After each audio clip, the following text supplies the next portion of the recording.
എന്താണ് രമേഷ് പിഷാരടി ചെയ്തത്? അദ്ദേഹം ഒരു ഉറച്ച ഒരു കോൺഗ്രസ് സീറ്റിൽ വന്ന് മത്സരിക്കുമ്പോൾ അത് ഒരു ജനത്തെ സേവിക്കാനുള്ള തീരുമാനമാണോ, അതോ തന്റെ ജീവിതം കൂടുതൽ സുരക്ഷിതമാക്കാനുള്ള ഒരു തീരുമാനമാണോ എന്ന ചിന്ത നിങ്ങൾക്ക് ഉണ്ടാകണമെന്നുള്ള ഒരു രൂപേണ പറഞ്ഞാണ്. അയ്യോ, അങ്ങനെ എലക്ഷൻ പ്രചരണം ഗംഭീരമായി തകർത്താടുന്നത് നിങ്ങൾ എല്ലാവരും കാണുന്നുണ്ടല്ലോ സുഹൃത്തുക്കളെ. 2020 NDA സ്ഥാനാർത്ഥികളായി ചില മണ്ടന്മാരായ ചേട്ടന്മാർ രംഗത്ത് വന്നത് നിങ്ങൾ ശ്രദ്ധയോടെ കാണുന്നുണ്ടല്ലോ. അഖിൽ മാരാർ നിങ്ങളിൽ കുറച്ചു പേരെങ്കിലും കണ്ടു കാണും, അല്ലെങ്കിൽ ഇതിനെപ്പറ്റി അറിഞ്ഞിട്ടുണ്ടാവുമായിരിക്കും. എന്നാൽ നിങ്ങൾ അറിയാത്ത കുറച്ച് കാര്യങ്ങളും കൂടെ നമുക്ക് നിങ്ങളോടൊന്ന് പറഞ്ഞു തരാനുണ്ടേ. അപ്പൊ എല്ലാവർക്കും പുതിയൊരു വീഡിയോയിലേക്ക് അങ്ങോട്ട് സ്വാഗതം. ചാനൽ ആദ്യമായിട്ട് കാണുന്ന ആരെങ്കിലും ഒക്കെ ഉണ്ടല്ലോ, പ്രിയപ്പെട്ടവരെ ഒന്ന് ചാനൽ അങ്ങോട്ട് സബ്സ്ക്രൈബ് ചെയ്യുക, വീഡിയോയ്ക്ക് അങ്ങോട്ട് ലൈക്ക് തരിക, നിങ്ങളുടെ അഭിപ്രായങ്ങൾ താഴെ എന്താണെങ്കിലും പറയണേ. അഖിൽമാരാർക്കും രമേഷ് പിഷാരടിക്കും ഒന്നും നിങ്ങളുടെ അഭിപ്രായങ്ങൾ കേൾക്കാൻ വലിയ താല്പര്യം ഉണ്ടാവത്തില്ല. പക്ഷെ ന്വാമിന് ഒന്ന് കേൾക്കണമെന്നുണ്ടേ. താഴെ കമന്റ് ബോക്സിൽ പറയുക. കമന്റ് ബോക്സിന്റെ അവിടെ മറ്റേ ഹൈപ്പ് കണ്ടാൽ അതിലും ധൈര്യത്തോടെ അങ്ങ് ഞെക്കിക്കോ. ഇനി നമുക്ക് കാര്യത്തിലേക്ക് വരാം. കണ്ടു കാണുമായിരിക്കും നിങ്ങൾ കഴിഞ്ഞ ദിവസം അഖിൽമാരാറേട്ടൻ. അയ്യോ, മിടുക്കൻ മിടുക്കൻ, ഭയങ്കര ബുദ്ധിമാന. എവിടെയൊക്കെയോ ഇച്ചിരി ഇഷ്ടം ഉണ്ടായിരുന്നറേ എനിക്ക്, ഇല്ലാന്ന് ഞാൻ പറയത്തില്ല. ആ ബിഗ് ബോസ് എന്നുള്ള പരിപാടിയിൽ അതിനകത്ത് വന്ന് നല്ല ഷൈൻ ചെയ്ത് പരിപാടികളൊക്കെ ഇറക്കിയത് നാവ് ഇത് വെച്ച് അങ്ങോട്ട് ആടി തിമിർത്തപ്പോൾ പല പല പല ഇന്റർവ്യൂകൾ ബിഗ് ബോസിന് ശേഷം, അതിനുശേഷം നമ്മുടെ 24-ൽ ഹാഷ്മിയായിട്ടുള്ള കണ്ടതായിരിക്കും നിങ്ങളെല്ലാം. ഇതെല്ലാം കാണുമ്പോൾ നമുക്ക് അങ്ങോട്ട് കുളിര് കോരി, എടേ ഇയാൾ പറയുന്നതിനകത്ത് എന്തൊക്കെയോ സത്യം ഉണ്ടല്ലോട്ടെ, നെറും ഉള്ളവനാണല്ലോട്ടെ എന്നൊക്കെ തോന്നിയിട്ടുണ്ടായിരുന്നു. അത് വെറും തെറ്റിദ്ധാരണയായി പോയിന്ന് ഇപ്പൊ തോന്നുന്നുണ്ട്. പൊന്നഖിൽമാരേട്ടാ, നമ്മളെ കൊല്ലാനായിട്ടൊന്നും വരല്ലേ, നമ്മൾ ജീവിച്ചു പൊക്കോട്ടെ കുറച്ച് സത്യങ്ങളൊക്കെ പറഞ്ഞിട്ട്. ചേട്ടന് വേണമെങ്കിൽ ഇച്ചിരി കള്ളം കൂടെ പറയാം. എന്താ പ്രിയപ്പെട്ടവരെ, ചേട്ടൻ ഇത്തിരി സമാധാനം ആയിക്കോട്ടെ. പക്ഷെ തുടക്കത്തിൽ നമുക്ക് കുറച്ച് സത്യം പറയാം. എനിക്ക് വയ്യ, ഓർക്കുമ്പോ തന്നെ ചിരി വരുന്നു. അപ്പൊ സംഗതി എന്താന്ന് വെച്ച് കഴിഞ്ഞാൽ, വെറുതെ ഇരുന്ന രമേഷ് പിഷാരടിയുടെ കാലിന്റെ അടിയിൽ പോയി ചൊറിയാൻ പോയി, അണ്ണാക്കിലടിച്ചു കൊടുത്തെങ്കി വിട്ട്. അത് കഴിഞ്ഞിട്ട് ഒരു നാണോ മാനോ ഇല്ലാതെ വീണ്ടും പറഞ്ഞതിനെ വെളുപ്പിക്കാൻ വേണ്ടി ഇന്നലെ തന്നെ ഇറങ്ങിയിട്ടുണ്ടായിരുന്നു നമ്മുടെ അഖിൽമാരാറേ. എല്ലാം കാണിച്ചു തരാം. തുടക്കത്തിൽ തന്നെ ഒരു ട്രോൾ വീഡിയോ ഉണ്ട് നമ്മുടെ അഖിലേട്ടൻ പറഞ്ഞ കാര്യങ്ങൾ ട്രോളുന്ന ഒരു അടിപൊളി വീഡിയോ. അതിൽ നിന്ന് തന്നെ നമുക്ക് തുടങ്ങാം. അഖിൽമാരാർ ഈ പറഞ്ഞതിന് ശേഷം രമേഷ് പിഷാരടി മറുപടി കൊടുത്തു. അതിനുശേഷം ഞാൻ നേരത്തെ പറഞ്ഞ പോലെ ഒരു നാണോ മാനോ ഇല്ലാതെ ഇന്നലെ തന്നെ ഇറങ്ങിയിട്ടുണ്ടായിരുന്നു. രമേഷ് പിഷാരടി പറഞ്ഞു, എൻ്റെ പൊന്നു മോനെ മീഡിയക്കാരാ, അവൻ എന്തെങ്കിലുമൊക്കെ വിളിച്ചു പോട്ടെ, സമയമില്ല കാണാൻ, അവൻ എന്തെങ്കിലുമൊക്കെ കാണിച്ചു പോട്ടെ, അവനല്ലേ കാണിച്ചോട്ടെ, പാവം ഇപ്പോഴും ബിഗ് ബോസിന്റെ ഹാങ് ഓവറില്ല. ഒരുവൻ മുതലാളി, ബിഗ് ബോസിൽ മുതലാളി ഞാനാണ്, ഈ മൂഡിലാണ് ഇപ്പോഴും നിൽക്കുന്നത്. മനസ്സിലായ?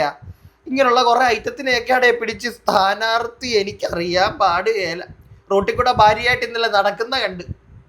വോട്ട് ചെയ്യണേ ചേച്ചി, വോട്ട് ചെയ്യണേ ചേട്ടാ, ഇപ്പൊ കിട്ടും കേട്ടാ ചേട്ടാ, ഇപ്പൊ കിട്ടും, നോക്കിയിരുന്നോ കിട്ടിയത് തന്നെ. കാര്യത്തിലേക്ക് കിടക്കാം. ചേട്ടന്റെ ഈ വീഡിയോ നിങ്ങളൊന്ന് കാണ്, സങ്കടം വരുന്നേ നല്ല രീതിയിൽ.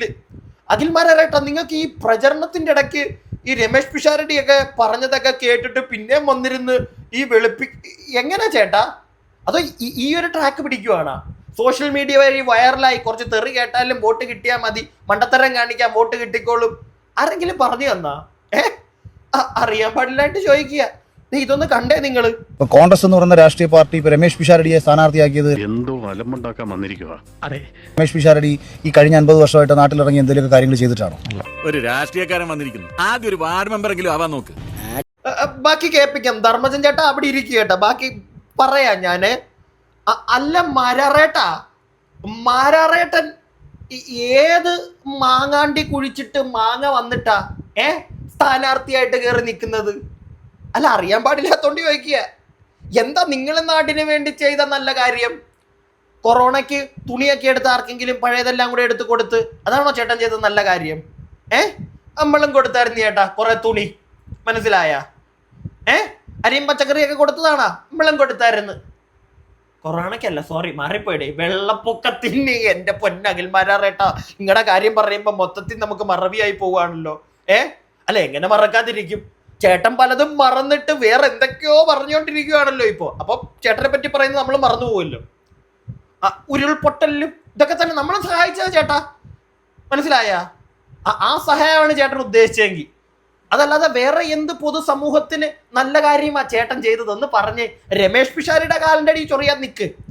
വരട്ടെ, ചേട്ടൻ എന്താ ചെയ്തു എന്ന് ഒന്ന് പറഞ്ഞേ. ഇനി നമുക്ക് ധർമ്മജൻ ചേട്ടനിൽ നിന്ന് തുടങ്ങാം കേട്ടോ. സിനിമയിൽ അഭിനയിക്കുന്ന കാശുണ്ടാക്കുന്നു, അയാൾ ലക്ഷറി ലൈഫ് ജീവിക്കുന്നു. നിനക്കും ഞാൻ സുഖമില്ലാത്തോണ്ട് കുഴപ്പമില്ലട്ടാ. അയാൾ ഇടയ്ക്കിടയ്ക്ക് ചാനലിൽ വന്നിരുന്നിട്ട് കോൺഗ്രസിന്റെ വേദിയിൽ വന്ന് പങ്കെടുക്കുന്ന കോൺഗ്രസിന്റെ ഒരു സഹയാത്രികയാണ്. അങ്ങനെ ചുമ്മാ പറഞ്ഞു തരാനൊന്നും പാടില്ല, എന്നാലും പറയാം. എന്റെ തലയ്ക്ക് മുകളിൽ ഒന്നുമില്ല, തലയ്ക്കുള്ളിലും ഒന്നുമില്ല. അല്ലാതെ പുള്ളി നാടിന് വേണ്ടി എന്തെങ്കിലും ചെയ്തിട്ടാണ്? പുള്ളിക്ക് എന്തെങ്കിലും കേസുണ്ടോ? എന്റെ പൊന്നണ്ണ, എന്നാ ചോദ്യം അണ്ണാ അത്? പുള്ളിക്ക് എന്തെങ്കിലും കേസുണ്ടോന്ന്? അല്ലണ്ണ, ഈ കേസുള്ളവരൊക്കെ നാടിന് നല്ലവര് ചെയ്തവരാണോ, നല്ലത് ചെയ്തവരാണോ? അല്ല, അറിയാൻ പാടില്ലാണ്ട് ചോദിക്കുക. ചേട്ടൻ രാഷ്ട്രീയ പ്രവർത്തനവുമായി നടന്ന കാലത്ത് ചേട്ടൻ്റെ കേസ് ഉണ്ടായിട്ടുണ്ട്. രാഷ്ട്രീയ പ്രവർത്തനം ചെയ്ത് ഓക്കെ, അതുകൊണ്ട് ഏതെങ്കിലുമൊക്കെ സാധാരണക്കാരന് വല്ല ഗുണം ഉണ്ടായിട്ടുണ്ടോ ചേട്ടാ? അല്ല, അതും കൂടെ ഒന്ന് പറയണ്ടേ, അതും കൂടെ ഒന്ന് പോയിന്റ് ചെയ്ത് പറ. നമുക്കറിയത്തില്ല ചേട്ടൻ കാരണം ഏതെങ്കിലും സാധാരണക്കാരന് ഗുണം ഉണ്ടായിട്ടുണ്ടോന്ന്. അങ്ങനെ ചേട്ടൻ ചെയ്ത നല്ല പ്രവൃത്തി കൊണ്ടൊക്കെ നാട്ടുകാർക്ക്, നിങ്ങളുടെ നാട്ടുകാർക്കൊക്കെ വലിയ ഗുണങ്ങൾ ഉണ്ടായിട്ടുണ്ടെങ്കിൽ ചേട്ടാ ഒരു വാർഡ് മെമ്പറെങ്കിലും ആവത്തില്ലായിരുന്നോ ചേട്ടാ? അല്ല, ആവത്തില്ലായിരുന്ന? പോട്ടെ, കുറച്ചു മുമ്പ് എന്തോ പറയുന്നത് കേട്ടല്ല, പണവും പ്രതാപം മറ്റേ സെറ്റപ്പ്. ബിഗ് ബോസിൽ പോകുന്നതിന് മുന്നേ കടവും മറ്റേ പരിപാടിയല്ലായിരുന്ന? പോയി വന്ന് അത്യാവശ്യം ഒന്ന് നല്ല ലൈഫ് സ്റ്റൈലിൽ തന്നെയല്ലേ ചേട്ടനും ജീവിക്കുന്നത്? അല്ലാതെ 3 നേരം കഞ്ഞിയും കുച്ചല്ലല്ലോ ചേട്ടൻ ജീവിക്കുന്നത്. അപ്പൊ പിന്നെ അങ്ങനത്തെ ഒരുമാതിരി വർത്താനം പറയുമ്പോ പിള്ളേർ ഇതേപോലത്തെ ട്രോൾ അടിച്ചങ്ങോട്ട് ഇറക്കും. നാണക്കേടാ, മനസ്സിലായ? എൻ്റെ ഒരു സംശയം, ചേട്ടൻ ആരുടെയെങ്കിലും കയ്യിൽ നിന്ന് കാശ് മേടിച്ചിട്ടുണ്ടാ? രമേഷ് പിഷാരടിയെ ഇത്തവണ അങ്ങ് പാലക്കാട്ട് ജയിപ്പിച്ചോളാന്നും പറഞ്ഞ്. അറിയാൻ പാടില്ലായിട്ട് ചോദിക്കുക. ഞാൻ ഒരു നിമിഷം അതും ചിന്തിച്ചു പോയി. എടാ, ഇവൻ ശരിക്കും ഇത്ര മണ്ടനായിരുന്നോ എന്ന് ഒരു മിനിറ്റ് ഞാൻ ചിന്തിച്ചു പോയി. കാരണം ചുമ്മാ ഒരു കാര്യമില്ലാതെ നാട്ടുകാരുടെ വായിന്ന് തെറിയും കേട്ടോണ്ടിരിക്കുക. എടാ, താൻ പബ്ലിസിറ്റിക്ക് വേണ്ടിയിട്ട് ഇതൊക്കെ ചെയ്യുന്നെങ്കിൽ അണ്ണാ ഇരിക്കുന്ന കസേറ താഴത്തോട്ട് പൊതഞ്ഞോണ്ടിരിക്കുക, മനസ്സിലാക്കിക്കോ. രമേഷ് പിഷാരടി അവിടെ ജയിച്ചോളൂ, അത് ചേട്ടൻ ഇറങ്ങി പണിയെടുക്കേണ്ട കാര്യമില്ല. ചേട്ടൻ്റെ കാര്യം നോക്ക്. രമേഷ് പിഷാരടിയുടെ കാലിലടി ചൊറിയാൻ പോയാൽ കിട്ടാനുള്ള വോട്ടും കൂടെ ഇല്ലാതാവുന്നേ പറയാനുള്ളൂ എനിക്ക്. കുറച്ചും കൂടെ ഉണ്ട്, ഇതൊന്ന് കേട്ടോ ചേട്ടന്റെ വിവരക്കേട്. നീ എന്ത് തേങ്ങയാണ് പറയുന്നത്? അല്ലാതെ പുള്ളി നാടിന് വേണ്ടി എന്തെങ്കിലും ചെയ്തിട്ടാണ്? പുള്ളിക്ക് എന്തെങ്കിലും കേസുണ്ടോ? പോയി ചത്തുടടാ. പുള്ളി ജീവിതത്തിൽ എപ്പോഴെങ്കിലും ഇറങ്ങി ഈ നാട്ടിൽ ഒരു പ്രശ്നങ്ങളിൽ ഇടപെട്ടിട്ടുണ്ടോ? ഇയാൾക്ക് എന്താണ് വയ്യേ? ആൾക്ക് തീരെ വിദ്യാഭ്യാസം വിവരമൊന്നും ഇല്ലേ, വിഡ്ഢിത്തിരെ പറയുള്ളൂ. അപ്പൊ ഈ ചോദ്യം എന്നോടല്ല ചോദിക്കേണ്ടത്, അങ്ങനെയുള്ള ആൾക്കാരുടെ ചോദിക്കണം. പൊന്നണ്ണ, ഒരു കാര്യം ചോദിച്ചോട്ടെ അണ്ണ, രമേഷ് പിഷാരടി അവിടെ നിൽക്കട്ടെ. ഈ കൊറോണ സമയത്ത്, മറ്റേ വെള്ളപ്പൊക്കം വിട്, അരി സാധനം വിട്ടേക്ക്. കൊറോണ സമയത്ത് ഒരുപാട് ഡോക്ടർമാർ, ഒരുപാട് നേഴ്സുമാർ, മനസ്സിലായോ? ജീവൻ കൊടുത്ത നേഴ്സിനെ പോലും നമുക്കറിയാം. ഓക്കെ, അങ്ങനെയുള്ള ആൾക്കാരുണ്ടെണ്ണ ഇവിടെ. നാടിന് വേണ്ടി നല്ലത് ചെയ്തവരെന്ന് അവരെ വിളിക്കും. ഞാൻ വിളിക്കും അവരെ. പിടികിട്ടിയോ? അല്ലാതെ ഇവിടുത്തെ കാണുന്ന എല്ലാ രാഷ്ട്രീയക്കാരും നമ്മുടെ നാടിന് നല്ലത് ചെയ്തവന്മാരാണേ, അവന്മാർ മുത്തുമണികളാണേ എന്ന് പറയാൻ തന്നെ കൊണ്ട് പറ്റുമോ? എന്നെ കൊണ്ട് പറ്റൂല. വീഡിയോ കാണുന്ന നിങ്ങളെ കൊണ്ട് പറ്റുമോ? താഴെ കമന്റ് ബോക്സിൽ പറയണം, നിങ്ങൾ പറയണം.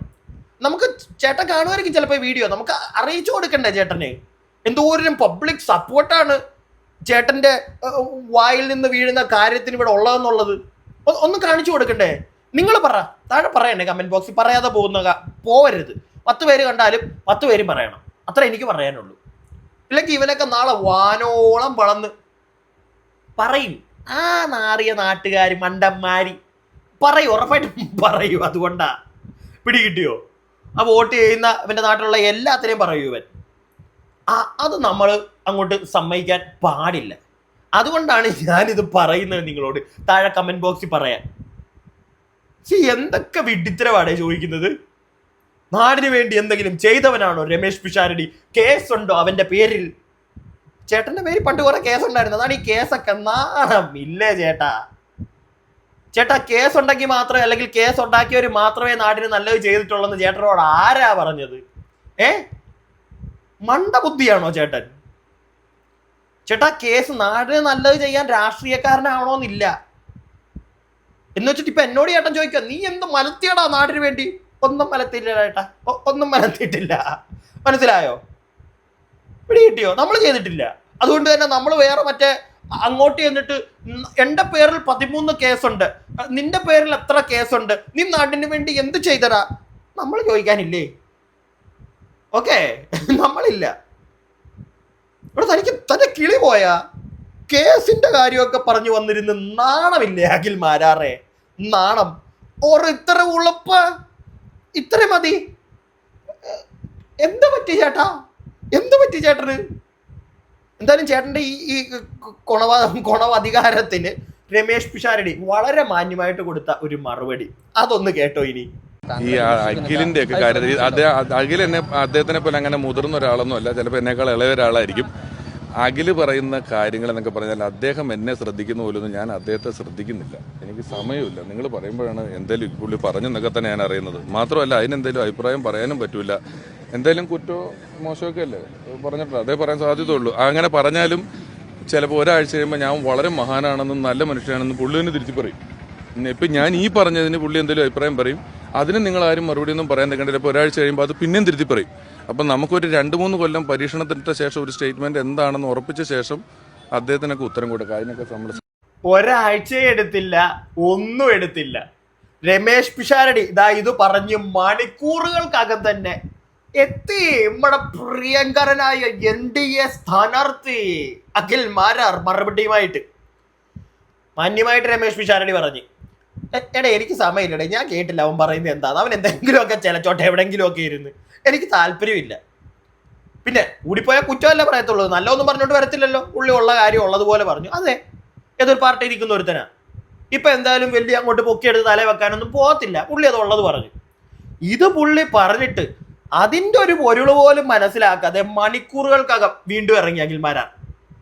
സുഹൃത്തുക്കളെ, ഞാൻ നല്ലവനാണ്, രമേശ് പിഷാരടിയും നല്ലവനാണ്. ആഹാ, NDAയിലെ എൻ്റെ പ്രിയ കൂട്ടുകാരൻ റോബിൻ രാധാകൃഷ്ണനും നല്ലവനാണ്. എടേ എന്താന്നടേ ഇത്? എടേ പുള്ളി ലാസ്റ്റ് നല്ല കാനത്തെ ഊക്കല്ലേ നിനക്ക് ഊക്കിയത്. നീ വീണ്ടും ചിലപ്പോൾ ഈ പറഞ്ഞതിന് വീണ്ടും അവൻ റിപ്ലൈ കൊണ്ട് വീണ്ടും വന്നേക്കും.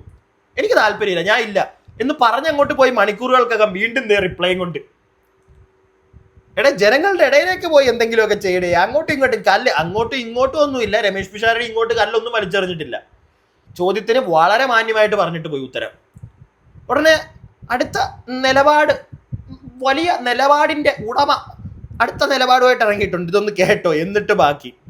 എല്ലാ ദിവസവും ഒരു കാര്യം തന്നെ നമുക്ക് പറയാൻ പറ്റില്ല എന്നുള്ളത് പ്രാക്ടിക്കലി നിങ്ങൾ ചിന്തിച്ചാൽ നിങ്ങൾക്ക് മനസ്സിലാക്കാൻ പറ്റും. ഞാൻ അദ്ദേഹവുമായി ബന്ധപ്പെട്ട വിമർശനം ഉന്നയിക്കുകയായിരുന്നില്ല, മറിച്ച് തെരഞ്ഞെടുപ്പിൽ ഇപ്പോൾ 2020 ഞാൻ പ്രതിനിധാനം ചെയ്യുന്ന രാഷ്ട്രീയ പാർട്ടിയാണ്. ആ രാഷ്ട്രീയ പാർട്ടിയിൽ സിനിമയിൽ നിന്നുള്ളവരും സീരിയലിൽ നിന്നുള്ളവരും ഒക്കെ സ്ഥാനാർത്ഥികളായി മാറുന്നൊരു സാഹചര്യം വന്നു.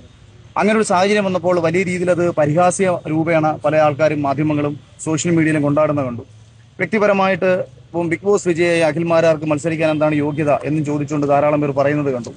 അപ്പം ഞാൻ ആ പല ചോദ്യങ്ങൾക്കും പല ആൾക്കാരുടെ ചർച്ചകൾക്കും ഒരു മറുപടി എന്നോണം ഞാൻ പറഞ്ഞതൊന്നുമില്ല. പിന്നെ അദ്ദേഹം എല്ലാ ദിവസവും ഒരു കാര്യം തന്നെ പറയാൻ പറ്റത്തില്ല എന്ന് പറയുന്നത് പ്രാക്ടിക്കൽ അല്ലെന്ന്. എൻ്റെ പൊന്നഖിൽ മാരാറെ, നാളെ തൊട്ട് പ്രചരണത്തിന് ഇറങ്ങുമ്പോൾ നോക്കിക്കോ, നാട്ടുകാർ ചെരിപ്പൂരി, പ്രത്യേകിച്ച് ബിഗ് ബോസ് കണ്ടവര് ചെരിപ്പൂരി നിന്റെ മോന്തക്കെറിയിപ്പോ. അതിനകത്ത് എനിക്ക് തോന്നുന്നില്ല അതിനകത്തൊരു മാറ്റം കാണുമെന്ന്. ഉറപ്പായിട്ടും അറിയും. കാരണം നിങ്ങളാണ് ഈ സാധനം പറയുന്നത്. എല്ലാ ദിവസവും ഒരു കാര്യം തന്നെ പറയാൻ പറ്റുമോ? ഇടയ്ക്കിടയ്ക്ക് ഇങ്ങോട്ട് മാറ്റിയൊക്കെ പറയണം. പിന്നെ അല്ലാതെ രാഷ്ട്രീയമല്ല, ഇങ്ങനെയൊക്കെയാ. എന്നാ ചേട്ടാ ഇത്? എന്നാ ഇത്? ആദ്യമേ വേറൊരു പാർട്ടി, ഇപ്പൊ വേറൊരു പാർട്ടി, എവിടെയോ ഒരു സീറ്റ് കിട്ടിയപ്പോൾ അതിനകത്തോട്ട് കയറി അങ്ങ് നിന്നു. എന്നിട്ട് രമേശ് പിഷാരടി കേട്ടു. പൊന്നി ചേട്ടാ, ഞാൻ വീണ്ടും ചോദിക്കുക, രമേശ് പിഷാരടിയെ ജയിപ്പിച്ചേക്കാന്ന് വല്ല ഒപ്പിട്ട് കൊടുത്തിട്ടുണ്ടാ? മറ്റേ തമ്പു എല്ലാം വെച്ച് എന്നാ പിടിച്ചോ, എനിക്ക് ഒപ്പിടാൻ അറിയത്തില്ല, കുത്തിത്തരാ എന്നും പറഞ്ഞ് ചേട്ടൻ അങ്ങോട്ട് കൊടുത്താ? എടോ വേറെ ഒരു പണിയില്ലേടോ, ഒരു പണിയും. നിങ്ങളോട് എതിർ പാർട്ടിയിലുള്ള ഒരാളുടെ ബന്ധപ്പെട്ടുള്ള ചോദ്യങ്ങൾ വരുമ്പോ താല്പര്യമില്ല ചേട്ടാ ഇപ്പൊ സംസാരിക്കാൻ. ഞാൻ എൻ്റെ ഇലക്ഷൻ പ്രവർത്തനമായിട്ട് നടക്കുക, ഞാൻ അത് മുന്നോട്ട് പോട്ടെ. പിന്നെ സോഷ്യൽ മീഡിയ നിങ്ങളെ എന്താണ്ടൊക്കെയോ എടുത്തങ്ങോട്ട് വഴറ്റുന്നു. ചേട്ടാ ഇനിയാണ് വഴറ്റാൻ പോകുന്നത്. ഈ വഴറ്റിൽ കിട്ടാത്തത് കൊണ്ട് നന്നായിട്ടൊന്ന് കിടന്ന് വളരാൻ വേണ്ടിയാണോ? ഈ വഴറ്റിൽ പെട്ടൊന്ന് അങ്ങോട്ട് കത്തട്ടെ എന്ന് വിചാരിച്ചിട്ടാണോ ചേട്ടൻ ഇപ്പം ഈ സാധനം കൊണ്ട് ഇറങ്ങിയിരിക്കുന്നത്? അറിയാൻ പാടില്ലാണ്ട് ചോദിക്കുക, വീണ്ടും ചോദിക്കുക, അറിയാൻ പാടില്ലാണ്ട അതുകൊണ്ടാണോ ചേട്ടൻ ഇറങ്ങിയിരിക്കുന്നത്? ജനങ്ങൾ കമന്റ് ബോക്സുകളിൽ ചോദിച്ച കാര്യങ്ങൾ, അതിനെന്താ തെറ്റുള്ളത്? NDA സ്ഥാനാർത്ഥി പട്ടിക നോക്കുമ്പോൾ ബിഗ് ബോസുകാർ 1, 2, 3 എങ്ങാണ്ടുണ്ട്. സീരിയലിൽ നിന്ന് നിരന്ന് കിടക്കുക. കമ്മ്യൂണിസ്റ്റ് പാർട്ടിയിലും കോൺഗ്രസ് പാർട്ടിയിലും ഒക്കെ ഉണ്ടടേ. അങ്ങോട്ട് 3, 4, 5 ഒന്നും ഇല്ല, വിരലിൽ എണ്ണാവുന്ന. അതും നിർത്താനായിട്ട് പ്രോപ്പറായിട്ടുള്ള കാരണങ്ങൾ ജനങ്ങൾക്ക് മനസ്സിലായതുകൊണ്ടാ ചേട്ടാ. പിടികിട്ടിയോ? രമേഷ് പിഷാരടി പാലക്കാട്ടാണ് നിർത്തിയിരിക്കുന്നത്. എന്തുകൊണ്ടാന്ന് ഏതൊരു പൊട്ടക്കണനും അറിയാം, കേരളത്തിലെ ഏതൊരു പൊട്ടക്കണനും. ഓക്കെ, ഏതൊരു അത്യാവശ്യം വലിയ രാഷ്ട്രീയം, ചേട്ടനെ പോലൊന്നും വലിയ രാഷ്ട്രീയ നോളജ് അങ്ങോട്ട് കലക്കി കുടിച്ച ആളൊന്നുമല്ല ഞാൻ. അടുത്തായിട്ടാ രാഷ്ട്രീയത്തെ പറ്റി കുറച്ചധികം പഠിക്കാൻ തുടങ്ങിയത്, എന്നിട്ടാണ് ഈ വീഡിയോ ചെയ്യുന്നത്. എനിക്ക് മനസ്സിലായ ഒരു കാര്യമാണ്, അവിടെ രാഹുൽ മാങ്കൂട്ടത്തിലായിരുന്നെങ്കിൽ സീറ്റ് കൺഫേം. രാഹുലിന് പകരം ഒരാൾ വേണം എങ്കിൽ അയാൾ അത്ര സ്ട്രോങ് ആയിട്ടുള്ളൊരു വ്യക്തിയായിരിക്കണം. രമേഷ് പിഷാരടി പെർഫെക്റ്റ് മാച്ച്, നേരെ അവിടെ പിടിച്ചു നിർത്തി. അതുകൊണ്ടാണ് അവിടെ രമേഷ് പിഷാരടി വന്നത് സിനിമാ രംഗത്ത് നിന്ന്. ഓക്കെ, അപ്പുറത്ത് ഈ ഗണേഷ് കുമാറും മുകേഷും ഒക്കെ ഉള്ളത് മത്സരിക്കാനല്ല, ഉണ്ടല്ലോ പാർട്ടിക്കകത്ത്. എന്തുകൊണ്ട് അവരെയൊക്കെ പ്രോപ്പറായിട്ട് നിന്ന് പലപ്പോഴും ജയിച്ചിട്ടുള്ളത്? അവരുടെ മണ്ഡലത്തിൽ, അവിടെ നിന്ന് ജയിച്ച മണ്ഡലങ്ങളിൽ അവർ കാര്യങ്ങൾ ചെയ്തിട്ടുണ്ട്. പിടികിട്ടിയോ? പിന്നെ ജനങ്ങൾക്ക് അറിയാം. മുകേഷിനെ അങ്ങ് ഒരുപാട് അങ്ങ് തള്ളിമറിക്കുന്നതല്ലേ ഞാൻ പറയുന്നത്. ഗണേഷ് കുമാറിൻ്റെ ആരും പിന്നെയും പോട്ടെ, അവിടേക്ക് ഒരു വാല്യൂ ഉണ്ട് അവർക്ക്. നിങ്ങളുടെ മണ്ഡലത്തിൽ അല്ലെങ്കിൽ നിങ്ങളെപ്പോലെ NDA സ്ഥാനാർത്ഥികളെ അവിടെ ഇവിടെയൊക്കെ കുറച്ച് സിനിമാക്കാരെ അല്ലെങ്കിൽ സീരിയലിലോ ബിഗ് ബോസിലോ ഉള്ളവരെയൊക്കെ നിർത്തിയിട്ടുണ്ടല്ലോ. നിങ്ങൾക്ക് ഇച്ചിരി സെലിബ്രിറ്റി സ്റ്റാറ്റസ് ഉള്ളത് കൊണ്ട്, അല്ലാതെ വേറൊന്നും കൊണ്ടാണെന്ന് എനിക്ക് തോന്നുന്നില്ല. എന്തായാലും നമുക്ക് ബാക്കി കേൾക്കാം മാരാറേട്ടൻ പറയുന്ന കഥയുടെ. വ്യക്തിപരമായിട്ട് ഈ ഇപ്പം ഇന്ന് പറഞ്ഞതാണ് നാളെ പറഞ്ഞതെന്ന് പറയുമ്പോഴത്തേക്ക് അത് എന്താണ്, ഏതാണ്, എങ്ങനെയാണ് എന്നുള്ളത് വ്യക്തമായിട്ട് പറഞ്ഞു വേണമെന്നുണ്ടെങ്കിൽ അതിനെക്കുറിച്ച് കൃത്യമായിട്ട് പറയാം. ഞാൻ വളരെ കൃത്യമായിട്ട് ഒറ്റ ചോദ്യമേ ചോദിച്ചുള്ളൂ. കഴിഞ്ഞ 10 വർഷം കൊണ്ട് യൂത്ത് കോൺഗ്രസിന്റെയും കോൺഗ്രസിന്റെയും അവിടെ നിൽക്കട്ടെ ചേട്ടാ. ചേട്ടൻ ചോദിച്ചതിന് ഞാൻ മറുപടി തരാം. ചേട്ടൻ പറഞ്ഞല്ലോ, ഇന്ന് ഞാൻ പറഞ്ഞത് നാളെ ഞാൻ മാറ്റി പറയും. അത് ഏത് കാര്യമാണ്, എന്ത് കാര്യമാണ്, ചേട്ടൻ അങ്ങ് കൊണ്ടുപോകാതെ ചേട്ടൻ അവിടെ നിൽക്ക്, പറഞ്ഞു തരട്ടെ. ചേട്ടാ, നിങ്ങൾ ആ പുള്ളിയുടെ വീഡിയോ കണ്ടിട്ടുണ്ടെങ്കിൽ പുള്ളി തുടക്കത്തിൽ തന്നെ പറയുന്നുണ്ട്, ഞാൻ അവൻ പറയുന്നൊന്നും ശ്രദ്ധിക്കാൻ പോകുന്നില്ലടേ, ഞാൻ ശ്രദ്ധിക്കാൻ പോണില്ല, എന്നെ വെറുതെ വിട്, അവൻ എന്തെങ്കിലുമൊക്കെ എന്നും പറയുന്നുണ്ട് ആ പുള്ളി. ഇതിനകത്തൊന്നും മനസ്സിലാക്കാനുള്ള ബുദ്ധി ഇല്ലേ ചേട്ടാ? ചേട്ടന് വലിയ വിലയൊന്നും ഇല്ല, ചേട്ടൻ പറയുന്ന പകുതിയും കേൾക്കുന്നില്ല, താല്പര്യമില്ല, പുള്ളി തിരക്കാ. ചേട്ടൻ ആ പുള്ളി പറയുന്ന ഓരോ പോയിന്റും എടുത്തു വെച്ചോണ്ട് ഇങ്ങനെ പോയിന്റിനകത്ത് കുത്തി നമ്മൾ ഈ വീഡിയോ ചെയ്യാൻ നേരത്തെ ഇങ്ങനെ ഒരുപാട് ഇങ്ങനെ കുത്തി കീറിയെടുക്കും. മനസ്സിലായോ? ചേട്ടൻ ഇലക്ഷൻ പ്രചരണത്തിൽ ഇറങ്ങിയിട്ടും ഇപ്പോഴും കുത്തി കീറിക്കൊണ്ടിരിക്കുക. നിർത്ത് ചേട്ടാ. ചേട്ടൻ ഈ പറയുന്ന ജനങ്ങൾക്ക് നല്ല എന്ത് ചെയ്തു കൊടുത്തു? എന്തെങ്കിലുമൊക്കെ നല്ലത് ചെയ്തു കൊടുക്ക്, പറ്റുന്ന ഈ സമയത്തെങ്കിലും. പിടികിട്ടിയ അത് ചെയ്. ഏത് കാര്യം, എന്ത് കാര്യമാണ് ഞാൻ മാറ്റി പറഞ്ഞത്, അത് പുള്ളി അങ്ങോട്ട് പറയണം. പുള്ളി തന്നെ പറയേണ്ട കാര്യമൊന്നുമില്ല, കമന്റ് ബോക്സുകൾ നോക്കിയാൽ മതി. ചേട്ടന്റെ നിലപാടിൽ ഉറച്ചു നിൽക്കുന്ന ഒരു സാധനം ഉണ്ടല്ലോ, അതൊക്കെ പോയി. തുടക്കത്തിൽ തന്നെ കേട്ടല്ലോ നിങ്ങൾ, പോയി ചേട്ടാ, കംപ്ലീറ്റിലേക്ക് അങ്ങോട്ട് പോയി. അഖിൽമാരേട്ടാ, ബാക്കി കേൾക്കാം. ഒരുപാട് നേതാക്കന്മാർ പിണറായി വിജയൻ പോലീസിന്റെ അടികൊണ്ടും നിരവധി മർദ്ദനങ്ങൾ ഏറ്റിട്ടും ജീവിതം തന്നെ ഇല്ലാതാകുന്ന സാഹചര്യത്തിലൂടെ കടന്നു പോകുമ്പോൾ എന്താണ് രമേഷ് പിഷാരടി ചെയ്തത്? അദ്ദേഹം ഉറച്ച ഒരു കോൺഗ്രസ് സീറ്റിൽ വന്ന് മത്സരിക്കുമ്പോൾ അത് ഒരു ജനത്തെ സേവിക്കാനുള്ള തീരുമാനമാണോ, അതോ തന്റെ ജീവിതം കൂടുതൽ സുരക്ഷിതമാക്കാനുള്ള ഒരു തീരുമാനമാണോ എന്ന ചിന്ത നിങ്ങൾക്ക് ഉണ്ടാകണമെന്നുള്ള ഒരു രൂപേണ പറഞ്ഞാണ്. ആ രൂപേണ പറഞ്ഞാണോ ചേട്ടൻ? ആ രൂപേണ പറഞ്ഞ അല്ലേ? എന്താ ഞങ്ങളും തിരിച്ചു രൂപേണ ഒരു ചോദ്യം ചോദിക്കട്ടെ. ചേട്ടൻ എന്തിനാ NDA സ്ഥാനാർത്ഥിയായിട്ട് നിൽക്കുന്നത്? ജനങ്ങൾക്ക് വേണ്ടി നല്ലത് അങ്ങോട്ട് തള്ളിത്തരാനാണോ, അതോ ചേട്ടന്റെ ജീവിതം ചേട്ടൻ കുറച്ചുകൂടെ സേഫ് ആക്കാൻ വേണ്ടിയിട്ടാണോ? ചേട്ടൻ അതാദ്യമേ പറഞ്ഞതാ. എന്നിട്ട് ചേട്ടൻ രമേഷ് പിഷാരടിയുടെ കാലിനടി പോയി ചൊറിഞ്ഞു കൊടുക്ക്. ചൊറിഞ്ഞിട്ട് ചോദിക്ക്, ചേട്ടാ എന്തിനു വേണ്ടിയാ ചേട്ടാ? കുറച്ചുകൂടെ കാശടിച്ച് മാറ്റാനാണോ, അതോ ജനങ്ങൾക്ക് വേണ്ടി എന്തെങ്കിലും ചെയ്തു കൊടുക്കാനാണോ? എന്നിട്ട് ചേട്ടൻ ചോദിക്ക്. ചേട്ടൻ ഈ ചോദിക്കുന്ന ചോദ്യം നിങ്ങളോട് തിരിച്ചു ചോദിച്ചാൽ നിങ്ങൾ അതിനുള്ള മറുപടി തരണം. അതിന് നിങ്ങൾ റെസ്പോൺസിബിൾ അല്ലേ? ചോദ്യം ചോദിച്ചിരിക്കുന്നു, മറുപടി താ ചേട്ടാ. എന്തിനാ നിങ്ങൾ കയറി നിൽക്കുന്നേ? ജനങ്ങളെ അങ്ങോട്ട് സേവിച്ചങ്ങോട്ട് നല്ല കാര്യങ്ങൾ, പൈസ ഒന്നും സർക്കാരിൽ നിന്ന് ഒന്നും അങ്ങോട്ട് കിട്ടാതെ, എനിക്ക് പൈസ ഒന്നും വേണ്ട, ഞാൻ ജനങ്ങളെ അങ്ങോട്ട് സേവിച്ചോളാം കേട്ടോ, വെറുതെ സേവിച്ചോളാം. ചേട്ടൻ ചെയ്യുവോ? താൻ തീർന്നു കേട്ടോ, ഉള്ള കാര്യം പറഞ്ഞേക്കാം, ഉള്ള വിലയും കൂടെ താൻ ഇല്ലാതാക്കി. എനിക്ക് അങ്ങനെയാ തോന്നുന്നത്. ഇനി വേറെ മാരാറെ മാറ്റി നിർത്ത്, വയ്യ. മാരാറെ എന്താണ്ട് എല്ലാവർക്കും മനസ്സിലായി കഴിഞ്ഞ്. ഇനി ഈ സാധനം വോട്ട് കിട്ടുമോ ഇല്ലയോ എന്ന് കണ്ടറിയാൻ ചേട്ടാ. രമേഷ് പിഷാരടിക്ക് എന്തായാലും നല്ല ബൂസ്റ്റ് കൊടുത്തിട്ടുണ്ട്, നല്ല കാലക്കം ബൂസ്റ്റ്. ഇനി വേറൊരു മുതൽ കണ്ടു നോക്കിക്കോ. നല്ല ഒന്നാന്തര കാര്യം പറഞ്ഞു പിഷാരടി, ഒന്നാന്തര മറുപടി കൊടുക്കുന്നുണ്ട്. ഒന്നിച്ച് കാണിച്ചു തരാം ഒരേ വീഡിയോയിൽ, ഇത് കണ്ടോ. ജനങ്ങൾക്ക് അംഗീകാരമുള്ള സ്ഥാനാർത്ഥികളെ കൊണ്ട് ഇങ്ങനെയൊക്കെ കോമാളി വേഷം കെട്ടി നടക്കുന്ന നടന്മാരെയൊക്കെ പിടിച്ച് ഒരു ദിവസം കൊണ്ടേ വെച്ചിട്ട് അയ്യോ ഞങ്ങൾക്ക് വോട്ട് കിട്ടുന്നില്ല, ഞങ്ങളുടെ വോട്ട് LDF ഭിന്നിപ്പിക്കാൻ പോണെന്ന് പറഞ്ഞു നടന്നിട്ട് വല്ല കാര്യമുണ്ട്? ഈ സംസ്കാരം സമരം ചെയ്താൽ കിട്ടുന്നൊരു കാര്യമല്ല, അത് എളുപ്പത്തിൽ കിട്ടൂല. അപ്പോൾ ഇത്രയും നാടക കലാകാരന്മാർ, KPSC പോലെയൊക്കെയുള്ള ട്രൂപ്പുകളിലെ കലാകാരന്മാർ മൈക്ക് പോലും ഇല്ലാത്തൊരു കാലത്ത് ഒരുപാട് ഉത്സവപ്പറമ്പുകളിൽ പരിപാടികൾ അവതരിപ്പിച്ച് നാടകം നടത്തിയുമെല്ലാം ആ പ്രസ്ഥാനത്തെ അത്രയും മുന്നിലേക്ക് കൊണ്ടുവന്ന ശേഷം ഇവർക്ക് എന്നു മുതലാണ് കലയും കലാകാരനും ഒക്കെ ഇത്രയും കാണാൻ വയ്യാത്ത ആളാകുന്നത്? എല്ലാ പാർട്ടിയിലും സിനിമാ താരങ്ങളും മത്സരിച്ചിട്ടുണ്ട്, വന്നിട്ടുണ്ട്. എന്തുകൊണ്ടാണ് അങ്ങനെ പറഞ്ഞതെന്നുള്ളത് എനിക്കറിയില്ല. അദ്ദേഹം വളരെ സീനിയർ ആയിട്ടുള്ള ഒരാളാണ്, എന്നേക്കാൾ മുതിർന്ന ഒരാളാണ്. അദ്ദേഹത്തിനോട് അങ്ങനെ ഒപ്പത്തിനൊപ്പം നിന്ന് അദ്ദേഹം പറഞ്ഞ പോലെ തന്നെ അല്ലെങ്കിൽ അനാവശ്യമായ പരാമർശങ്ങൾ നടത്താൻ ഞാൻ ഉദ്ദേശിക്കുന്നില്ല. അതുകൊണ്ട് തന്നെ അദ്ദേഹത്തിന് എൻ്റെ കയ്യിൽ നിന്ന് നേരിട്ടൊരു മറുപടി കൊടുക്കുന്നില്ല. ബഹുമാനം, സ്നേഹം മാത്രം. എടോ തീർന്നില്ലേടോ, ഇവിടെ താൻ തീർന്നില്ലേടോ? രമേഷ് പിഷാരടി ആവശ്യമില്ലാത്ത പരാമർശങ്ങൾ ഉന്നയിച്ചുകൊണ്ട് ഇറങ്ങേണ്ട കാര്യമില്ല. അങ്ങോട്ട് വന്നോളും, അങ്ങോട്ട് നല്ല വൃത്തിക്ക് വന്നോളും പിഷാരടി. പിടികിട്ടിയോ? എനിക്ക് മനസ്സിലായ ഒരു കാര്യമുണ്ട്. ഞാൻ വീഡിയോകൾ രാഷ്ട്രീയപരമായി ചെയ്യാൻ തുടങ്ങിയതിന് ശേഷം ഈ കുറച്ച് നാളുകളായിട്ട് എനിക്ക് മനസ്സിലായ ഒരു കാര്യമുണ്ട്. പാലക്കാട്ടുകാർക്ക് രാഹുൽ ഉണ്ടെങ്കിലേ വോട്ട് കുത്തു എന്നുള്ളൊരു സാധനം ഉണ്ടായിരുന്നു, പിഷാരടി വേണ്ട എന്നുള്ളൊരു സാധനം അവരുടെ തലയിൽ ഉണ്ടായിരുന്നു. പക്ഷെ ഇപ്പോഴത്തെ ഈ കോലാഹലങ്ങൾ ഇത് പിഷാരടിക്ക് വോട്ട് കൊടുപ്പിക്കും.